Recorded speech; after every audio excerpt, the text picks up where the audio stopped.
Hi guys, welcome back to my channel Trishita Reads. I am Trishita and today's video will be all about the books I have read in the month of July.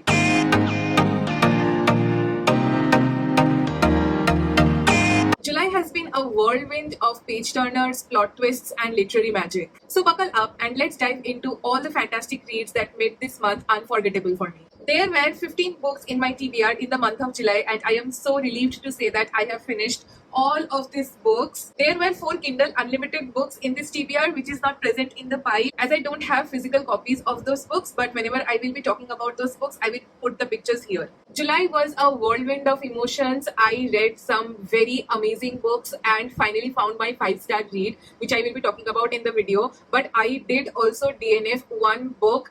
I don't DNF books that often. I simply could not keep up with this particular book that I DNF'd, and I want to start the video with the books that I did not like much and want to end the video with the books that I absolutely loved so that the video ends in a beautiful note. So, the book that I did not like at all and ended up DNFing is The Last of the Mohicans. I could only read around 100 pages, and that too I was forcing myself to read this book. But I later realized that I am not finding anything that I can associate with while I am reading this novel. So I won't be talking about the story of this book in this video because I am not in a position to share the story, because in 100 pages nothing actually happened, and this was one of the reasons why I ended up DNFing this book. I even planned content revolving this book. I thought of doing a reading vlog where I will be reading a classic, but this book simply did not hit the spot for me. I will be sharing my review on the basis of the 100 pages I have read for this book. This book was so freaking long, and there was description of every rock, every twig, every mountain range, every forest, every tree, and that was making the plot so unnecessarily exaggerated and descriptive that I first of all did not know what I was reading. 100 pages I guess should be enough to know who the characters are, I mean the main characters, and I should at least get a little bit glimpse of what the plot is about, but in this story I did not get any of that. Because of the unnecessary description of the nature or whatever it was in the book that the author was trying to convey to the readers, I could not even relate or did not even know the names of the characters after even 100 pages. I don't know whether you guys have read this book or whether you guys have felt the same thing or not, but I found the writing to be very racist. When I read the blurb of this book, I saw the term Indian in it, so I thought that it is talking about the people of India. But here in this book, the author is talking about Native Indians or Native Americans, and the people who are white are considered to be civilized Americans. And there's this one particular character in this book who, after every sentence, is making sure that the readers know that he is white and pure blood is running in his veins. And since he is white and white blood is running in his veins, he is superior to everyone. He is the most civilized person and the most sane person in the group, and everybody has to listen to him just because he is white and his blood has white blood in it. I did not see any sense in that, and that was the biggest turn down for me for this book. The Native Americans in this book, which do play the major part in this novel, were reduced to stereotypes. They were reduced to either noble savages or primitive caricatures with little or no dialogues at all in the story. Since this book is a classic, I want to give this book a benefit of doubt, because when the book was written, the circumstances and the society was kind of different to what we are now. But if you really want to read this book, what you can do is you can watch the movie. I have heard that the movie is better executed, and I will also be watching the movie later on someday. But for now, I do not recommend reading this book. Coming to the next book that has disappointed me is The Ghost Tree by Barbara Erskine. The main character of this novel is Ruth, who returns to her father's estate after his demise, and when digging through the contents in the house, she discovers a secret diary which is from the 18th century and written by one of her ancestors, and the hidden secrets of her family's past start spilling out. There is a dual timeline thing going on in this book, one from the 18th century and one from the present day. So in the 18th century, there was an enemy of this ancestor guy, and even after death, this guy started haunting the ancestor. Even after the passing of so many years, the enemy's soul has still not found peace, and he goes after Ruth as well. So to rescue Ruth, the ancestor comes back and he tries to connect with her, and that kind of confuses Ruth because she doesn't believe that ghosts can be real. This leads to a beautiful interweaving of both the past and the present, and we also get a beautiful suspense thing when we are reading the novel. However, this book did not land for me because of these reasons. Point number one is I, first of all, was not very enthusiastic to start this book because the font size of this book is very, very small and this book is really very thick. So even though I did not have a preconceived notion about the book, but I still was hesitant to start this book in the first place, and I guess it did affect my reading experience somewhere. The second thing is, apart from the plot, the author has exaggerated it so much, adding some twists or elements that were actually not necessary, and somehow the author was intentionally dragging the plot so much. I don't know what her intention was. I guess it was to make the book thick, but it did not work in my favor. I did like the supernatural elements and how they were intervening into the story to make it more horror inclined and thrilling, and it was working to some extent until it became repetitive. Also, the ending of the book was not satisfactory to me. I could not associate with Ruth at all in the novel, and I don't know, but none of the characters seemed appealing to me at the end. I mean, I still have a lot of questions left after finishing this book. For example, I wanted to know a bit more about who Ruth's father was, how was Ruth's relationship with her father, and what actually happened between them. Also, I wanted to know a little bit more about Ruth's background because I feel like the background information given for Ruth was not complete and I wanted more. So even if the book was thick, the information provided by the author was very scattered, and that is the main reason why I did not end up liking this book. Will I recommend this book to someone? No. But if you want to read a book that has historical fiction vibes along with horror fiction vibes and you have a lot of time at your hand, then you can definitely check this book out. If you have seen my July TBR video, you know what to expect here. I will try to link the video here. Since I'm new to YouTube, I don't know how these things work. I will, I guess, figure it out. The next book that I gave 2.5 stars to is Never Never by Colleen Hoover and Taryn Fisher. So the main characters of this book are Charlie and Silas. They have been best friends since childhood, and since the age of 14 they are dating each other. But as of now they are strangers because one sudden day at school both of them lose their memories mysteriously. This memory loss was very selective because Charlie and Silas don't remember who they are and who their family is, and they don't recollect anything about each other, but they can remember who the singer of that particular song is, what the lyrics of that particular song is, what their route to the school is, and many more. So Charlie and Silas come up together to go on a journey where they try to uncover the truth of what actually happened with them, why their brain is working in this way, and they start discovering some real dark things about themselves. They start having this question of why they were together in the first place. This book is divided into parts, and those parts do make sense. I cannot tell you because that will be considered a spoiler, but I have also heard that this book is part of a series, but I don't think I will be continuing with this series. Personally, on the ground level, I could not relate to any of these two characters. I mean, if I lose my memory someday, I will start freaking out. But these two characters did not. These two characters did not let the others know, not even their parents, that they are going through memory loss, and they just tried to act normal. I don't know why. Plus, the romance between them felt so forced and unconvincing. I mean, before the memory loss, these two people were miserable. But after the memory loss, these two people were more miserable. I do not like Charlie and Silas before the memory loss or after the memory loss. The main drive of the plot was these two characters had memory loss, but in the novel, it is not well explained why these two characters had memory loss, which was very disheartening for me because when you remove the main soul from the plot, then what is left in the story? Me as a reader did not get any answers to what was actually happening, being confused for around 300 pages, not getting any conclusion, made me really furious. The characters after the memory loss were a little bit more digestible and they had a desire to improve themselves, but the book ended abruptly on a cliffhanger, leaving me with all the questions that I don't know whether I will get any answers to or whether I will bother to get any answers to. One thing that I liked about this book was the writing style. I mean, Colleen Hoover and Taryn Fisher, both of them are very good writers, very famous writers. And the best thing about them is their books are very bingeable. I read this book in 24 hours. And even though I was not satisfied with the story, but I could really finish it very fast. That is the reason why I have gave this book 2.5 star, because if you are a person who is now starting to read books, then you can try to read this book, and this book will not give you a reading slump because it is very easy to go through. I finally finished reading As Good as Dead by Holly Jackson today only, and today is 28th.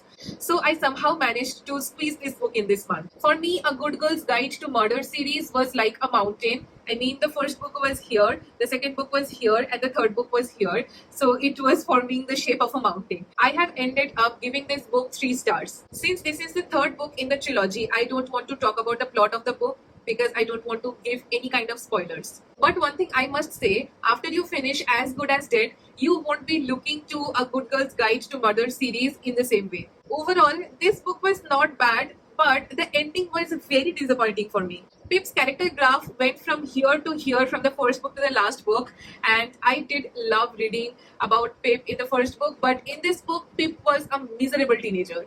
Pip was morally against a lot of things in the first book, but she ends up doing exactly those things in this book, and I somehow felt betrayed as a reader because I was rooting for Pip so much from the very beginning and she was doing so good, but one wrong decision and everything scattered. The worst part for me in this book was the thrill because I felt like it was solved pretty quickly and my thirst for the thrill was not quenched properly. Plus, this book starts on a very slow rate and it was only talking about Pip and what she was going through for an entirety of 100 to 150 pages, keeping Ravi to the sideline, which I absolutely hated. Also, I felt like the character descriptions and the writing style kind of changed in the third book. I mean, the first 2 books somehow felt related, but the third book I could not relate to at all, even though I did know the characters, but I guess something happened with the writing style, or I guess the author changed something, but the character descriptions, the writing style did not fit the boxes for me.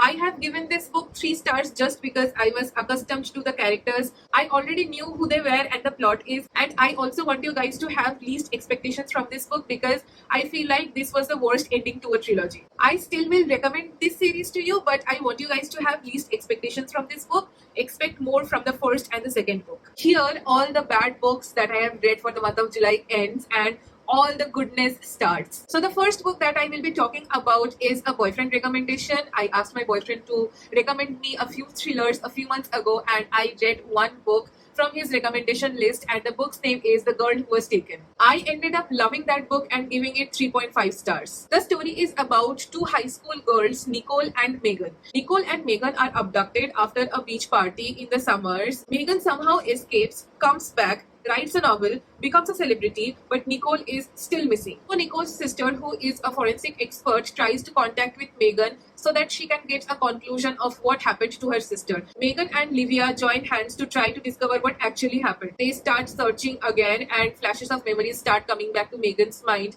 uncovering the secrets that will ruin her life completely. The way the author has explained the forensic sciences and procedures was something that did excite me in this novel. The first half of the book was concentrating more on Livia and what she does for work, why she was trying to find Nicole, who was Nicole, why she went missing, and it was kind of slow to read. The second part, where we all readers are introduced to Megan and we see who she really is where the book picks up the pace. There is one thing that I have a mixed feeling about. I don't know about you guys, but for me, I really like predicting things when it comes to thrillers. And in this book's case, I could predict the ending. I mean, the final revelation, and that was kind of a happy moment for me, but I was also kind of disappointed because it did not came as a shocker to me, because in thrillers we always love those jaw-dropping moments. That was the reason why I reduced the rating to 3.5 stars. Otherwise, if you are looking for a dark thriller which has somewhat morally good characters, then definitely check this book out. Who knew that I will be giving a Durjoy Dotto's book 4 stars? Who knew? Not me. Not me. The next book that I read in the month of July, which came as a big surprise for me, was A Touch of Eternity by Durjoy Datta. I could not believe that this book was written by Durjoy Datta. I did not expect Durjoy Datta to write a science fiction romance novel, and it was really refreshing for me to read this kind of concept coming from an Indian mainstream romance author. So the story of this book is about 2 characters called Dhruvan and Anvesha. Anvesha belongs from a Punjabi family and Dhruvan is a Bengali. Both of these families have cultural differences, but their families are really close to each other. Their fathers are best friends, and coincidentally Dhruvan and Anvesha are born at the same time in the same hospital beside each other. And from that day, Dhruvan's father considers them as soulmates. Since childhood, Dhruvan and Anvesha were inseparable and they used to find peace with each other. It was all okay to the adolescent age, and then their parents started disapproving of their love, because in India, being in a relationship when you are a student, especially a teen, is something parents are not very open with. However, the book is, I guess, set in the future where there is a big business company like the Ambanis that we have, who regulate all the main major businesses happening in the country, and they were also doing experiments related to the souls and reincarnation in secret. When the experimentation was successful, they came out to the government and to all of the Indians, and they said that reincarnation and soul replacement is actually possible. That means you can live forever. On the other hand, Dhruvan and Anvesha both at the same time had a disease that was life threatening, and they had only one option if they wanted to live together forever. So, this is a journey where Dhruvan and Anvesha try to go against their family to be in a relationship, and then they make their families understand that they are actually soulmates, and they go on a journey, you can say, where the soul selection happens, and they are only hoping one thing: if they want to survive, they want to survive with each other, and if one of them dies, then the other will also die with them. One thing that you have to consider if you are wanting to pick this book up is this is not a typical Durjoy Datta romance novel. The romance in this book takes a step back, and the scientific part takes a step forward in this novel, which I did like. The author made the scientific explanations very believable. I really liked the concept of soulmates in this novel. Yes, it was cheesy at some points, but it was also very matured at some levels. All in all, if you're looking for a book where you will find romance and science together, then this is the book that you can go for. I absolutely loved it, and it is really surprising for me to say, but I really want Durjoy Datta to explore more with themes like this and write more novels like this. The next book is something that I really liked, and it was my first young adult novel for this month, and the book's name is The Witch's Boy by Kelly Barnhill.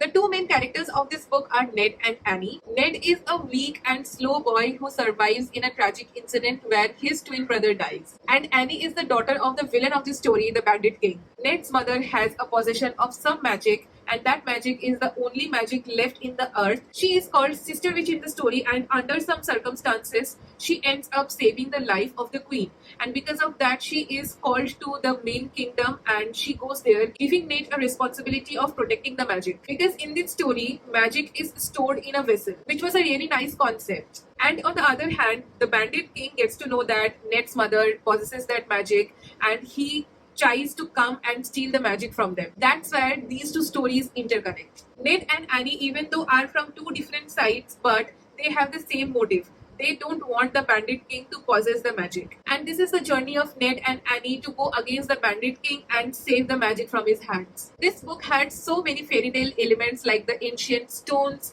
the magical woods, a friendly wolf, and a spoiled young king. This book explores the complexities of moral characters, that is good and evil. The characters of this book deal with grief and the consequences of their actions.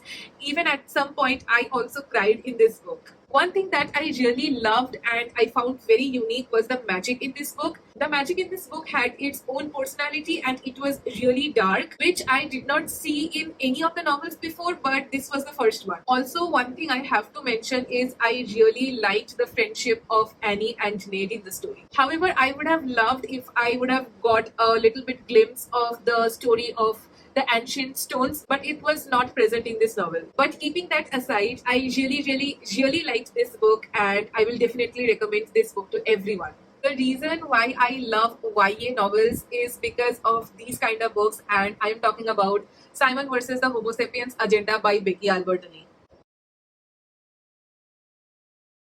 So the story revolves around Simon Spear, who is a 16-year-old high school junior, and he is not so openly gay. He talks with a stranger via email who also is in his school, whose name is Blue. Even though Simon is also using a false name to talk to Blue, and both Simon and Blue don't know who they actually are in real life, but they still form a connection via the emails they share, and that was so beautiful to read. This was a secret for Simon because he doesn't want anyone to know about Blue, because there is a chance that the guy who is actually using the name of Blue to talk to Simon might stop talking to him after the school knows Simon's secret. This secret is at risk because Simon one day logs into his Gmail account, talks to Blue, but he forgets to log out of his Gmail account and his classmate Martin gets to see all the emails. Martin then starts blackmailing Simon and he wants Simon to be his wingman so that he can impress one of Simon's friends. Then starts a journey of Simon when he starts to tackle with this blackmail thing, but one thing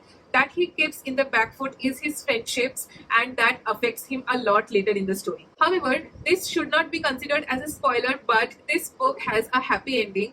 This book will make you cry happy tears if it does, and I absolutely loved reading this book. Simon finally accepting that he is homosexual and coming out to his family and friends was something that I really loved in this novel.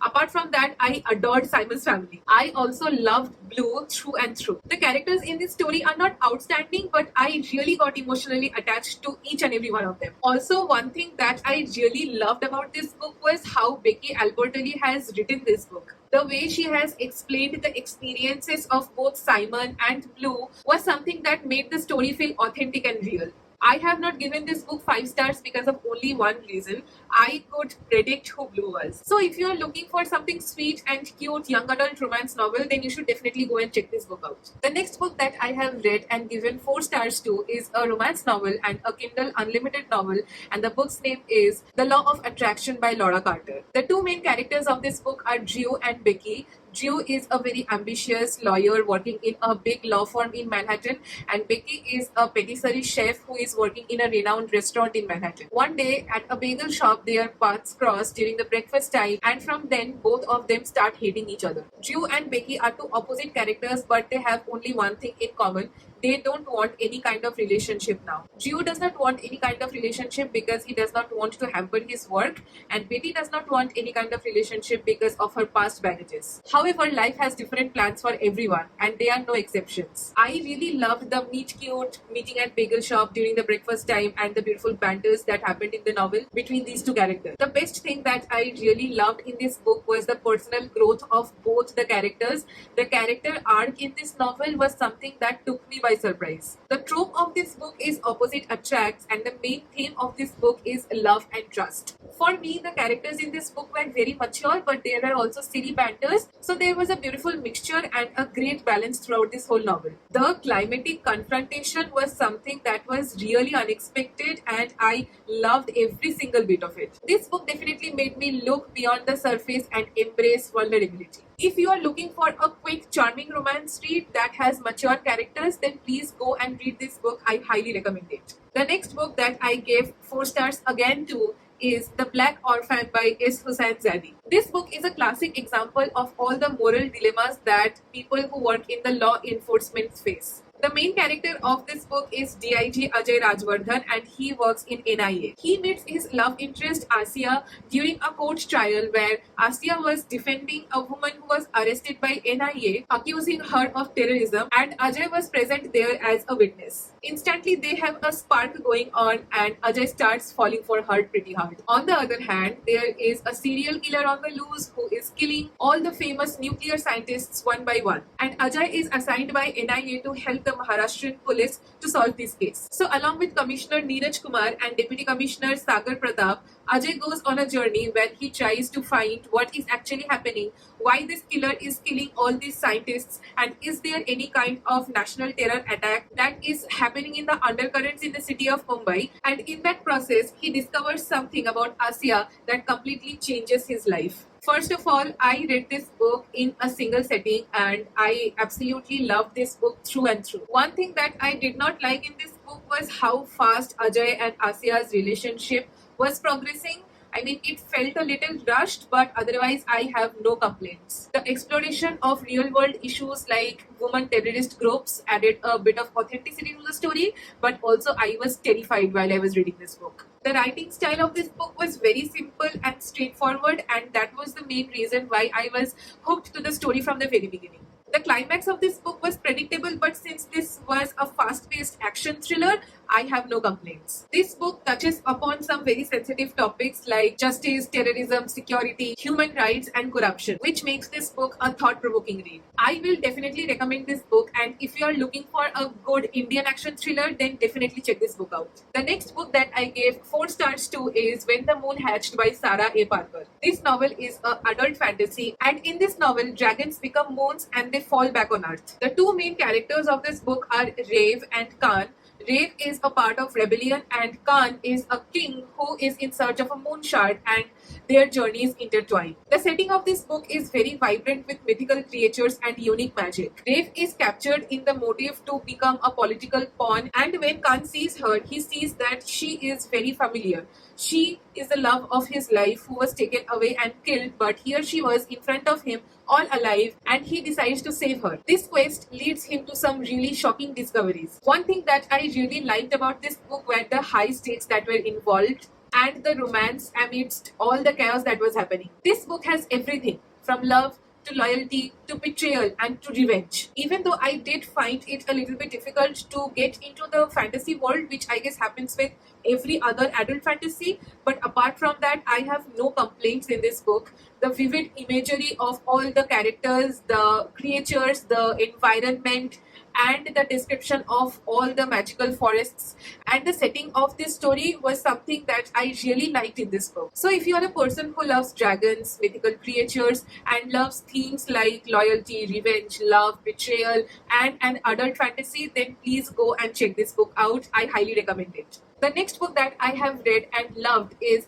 Ramayana vs. Mahabharata by Devdutt Pattanayak. I have not given this book any rating because I have not read Mahabharata or Ramayana in depth, and I don't think that I am in a position to give any fact checking because this book was purely based on facts. However, I will love to share one particular quote that I really loved from this book, and that is, Dharma must not be confused with good deeds or punya.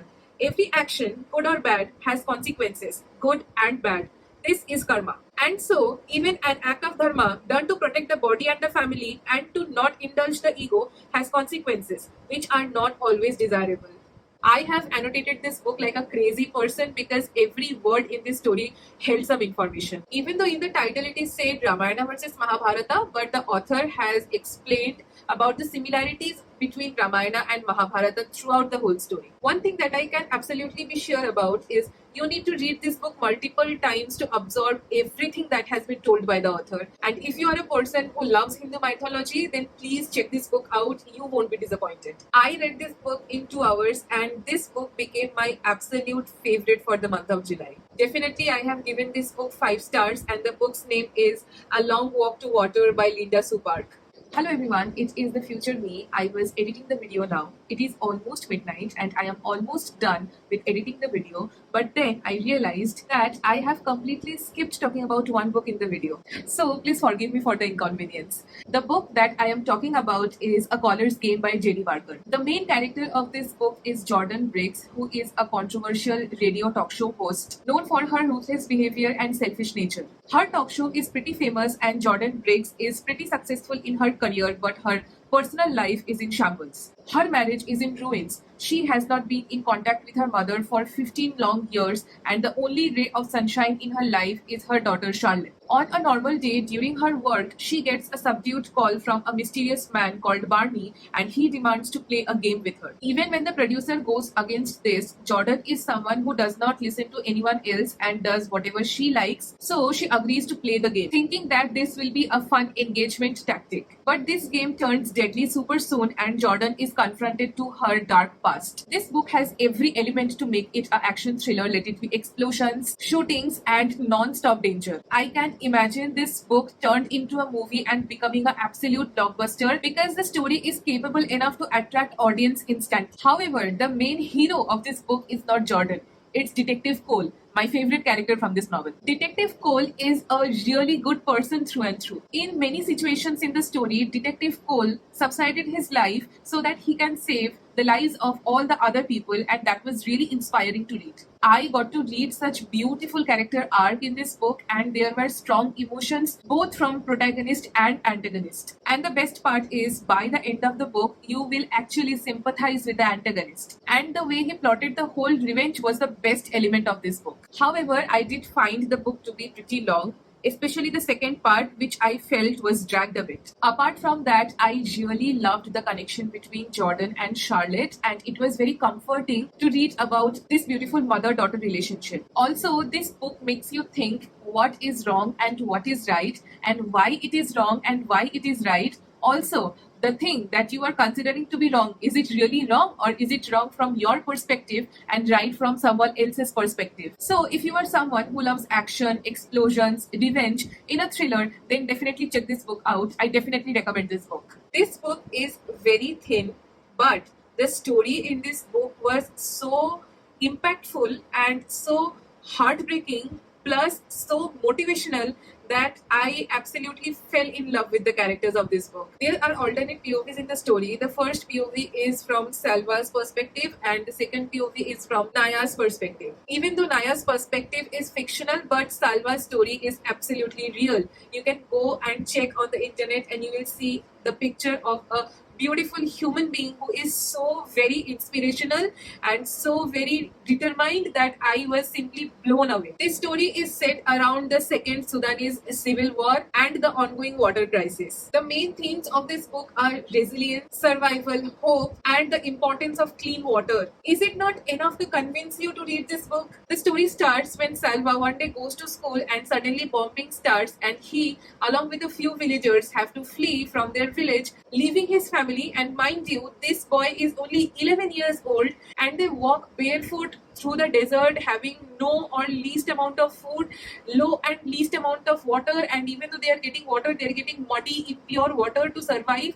And they somehow reach Ethiopia in somehow conditions where they reach these rescue shelters where the things are not in a good state as well. And I cannot imagine a person going through this. And now when you go and search Salva, you will see a smile on his face, and I don't know if this is not inspirational, what inspiration is. I recommend this book to everyone who is watching this video. Read this book and your perspective towards life will definitely change. The one book that I was looking forward to the most and was most excited to read in the month of July was The Teacher by Frida McFadden. I have absolutely loved all of the books that I have read by her before, and this book was no exception. After 1.5 months later, I finally found my first 5-star read for the month of July. So there are 3 main characters in this novel. One is Eve, who is a maths teacher in a local high school.